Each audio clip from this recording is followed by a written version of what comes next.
Ngabire mu bwana bwe ibi ntago ari bisanzwe kuba umunsi yavuye mu mubiri tariki 23 z'ukwa gatatu ari nawo munsi mama w'umubyara yavuye mu mubiri tariki 23 z'ukwa gatatu 2013. Ntago biragoye kumva iyo coincidence y'ibintu urwo ruhurirane rwo kugira ngo ibyo bintu bibere umunsi umwe. Ngabire amaze kubura nyina yagiye kubana na nyirasenge witwa Uwineza Nadine, abamumenyereye bazi izina rya Nonia. Yamufasha ari umwana muto aho yatangiriye primaire kuri groupe scolaire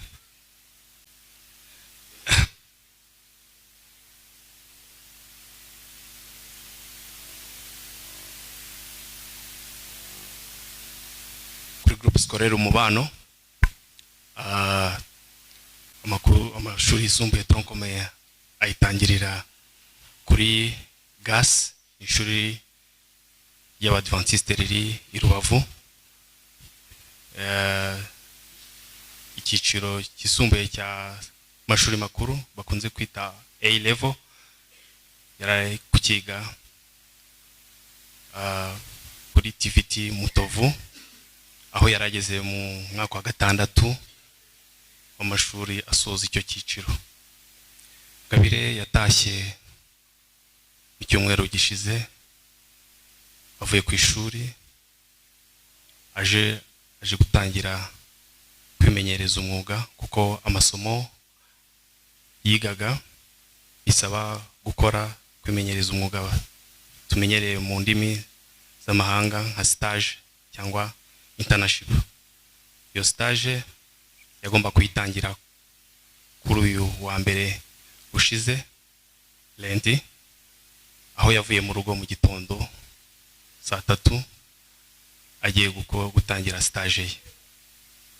Avaho avuze ko agiye gukora stage, narangiza arajya gukoresha computer ye yari yagize ikibazo. Ngabire isaha zo ko yari yavuze ko ahindukira, ibi ndabivugira kugama ko twagiye dukunda kubona ku mbuga nkoranyambaga. Yagerageje kumisleadinga, mbivuga abantu bavuga ibitari byo. Mu busanzwe nta ubuza uvuga kuvuga, ariko natwe ntago twabura kubwira bumva. Ngabire ntago yari umwana utararezwe cyangwa ikinyabupfura gike.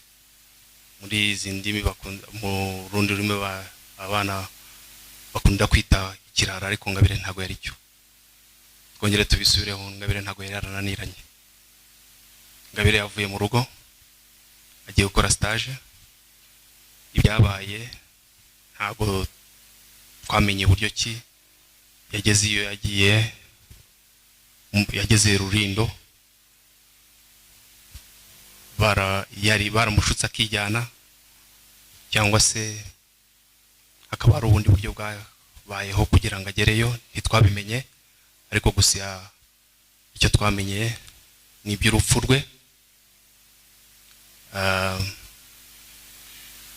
Urupfu rwa Ngabire rwaradutunguye, ariko babikoze bari barabiteguye.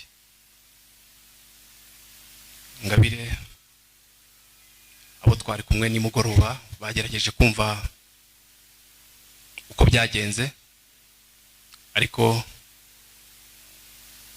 nkinye batabashe kubyumva. Ngabire yarishwe. Ngabire yicwa n'umuntu washatse kutubabaza abigambiriye, kuko ibyo yakoze yagerageje kwerekana uburyo cyari mwice. Abyereka nyirasenge wamureze n'umugabo we Sebuhoro bari hanze. Umwana yari yaragerageje kamenya ko ari bo bamuhagarariye, amenya nimero zabo kuko igihe yagiraga ikibazo ku ishuri yarwaraga nibo bamenyeshaga. Bimwe bakoresheje telefone ye, ubwo yarabonye telefone z'ababyeyi be. Ubwo ejo bundi ajya kubikora yabanje yohereza ubutumwa Sebuhoro ko yari yaramuze ariko amubonye, atari ko yari yarabigambiriye ko niyo atamubona ubwo yari kuzamusanga kwa nyirasenge witwa Fifi kuko yarahazi. Yabanje amwohereza uburyo ari bumwicemo, adashize akanya amwohereza ishusho kamaze kubikora, kamaze kumwica. Ubwo niko yatakambaga wataramenye kuntu biri kugenda, amusaba ati umwana uramuhora iki, umwana uramuhora iki, ko nta kibi yakoze, arazira iki. Ariko uwo nubwo bahendaga umuntu utumva kuko yari yamaze gukora ibyo akora, amwohereza ifoto ko yamaze kubikora.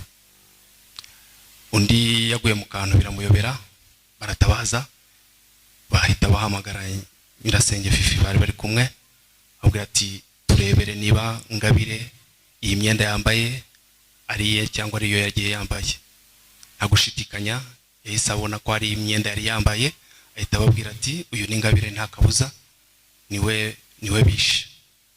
Twasigaranye ikibazo cyo kumenya tuti Ngabire yaguye he, turakuraho umubiri we kugira ngo tumushyingure.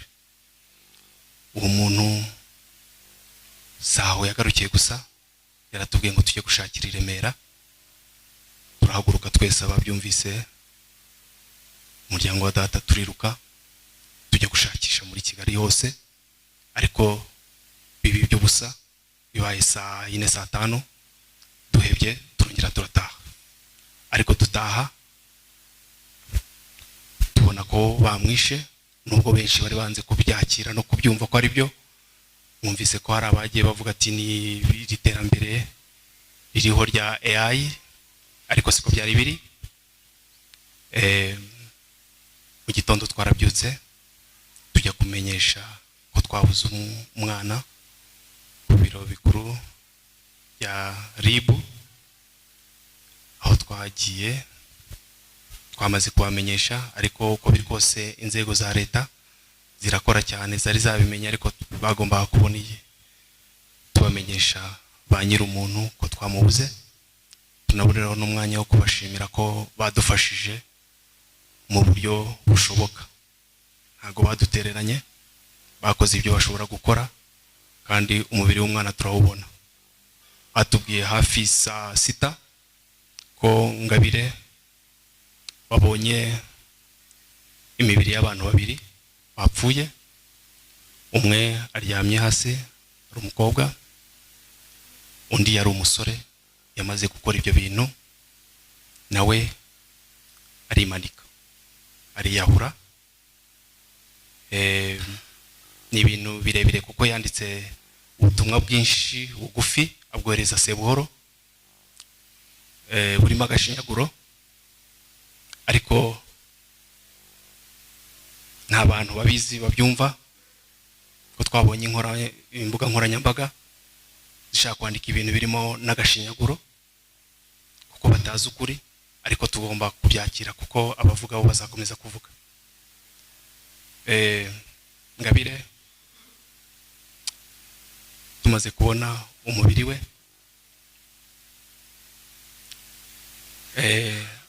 ubuyobozi bumaze gukora ibyo bikora, baramuduhaye banshyira iruhande na nyirasenge, batubwira ukuntu byagenze nuko babibona. Gusa icyo nabonye, icyo nabo babonye ko bibatunguye, babona ko umwana mu buryo bumwe cyangwa ubundi yakoze urugendo cyangwa yatwaye mu buryo atari yiteguye, kuko basanze igikapu cye. Abana b'abakobwa barabizi, yari yatwaye irangamuntu n'igikapu n'imashini gusa, nibyo basanzemo. Batubwira ati biragaragara ko uyu mwana yaje atarafite urundi rugendo rwo kujya ahandi. Ikigaragara cyo umuntu yari yamwiteguye ashobora kuba ataramuhaye n'iminota 2 nanga 5 yo kuvugana, kuko uko yakagiye uretse urwo rupfu yamwishe twasanze ariko ameze nkuko yavuye mu rugo. Murabyumva ko twari dufite n'agahinda ko yashobora kuba yamushinyaguriye, ariko amahirwe nuko bitabaye nubwo yamwishe. Dufata umubiri we tujyana muri morgue aha Inemba mu bitaro turataha. Icyo nshaka gusorezaho, icyo kuvugana kivuze abumva bumvise n'abatwara amakuru bumvise bagomba gutwara. Icyo nongeraho gusa, turashimira itorero n'inshuti n'abavandimwe mwaje kutuhagarara, kutuba hafi, mwadushyigikiye mu buryo bushoboka. Tugomba kubishima nabyo, kuko mu bibaho byose tuba tugomba no gushima. Reka nanzure ngirane muri Bibiliya mu umubwiriza Ecclesiastes igice cya 3 umurongo wa 3 na 4 avuga ko hari igihe cyo kuvuka n'igihe cyo gupfa, hakaba n'igihe cyo kurira n'icyo guseka. Byatubayeho, cyabaye igihe cyo kurira, ariko nta kundi tugomba kubyakira kuko Gabire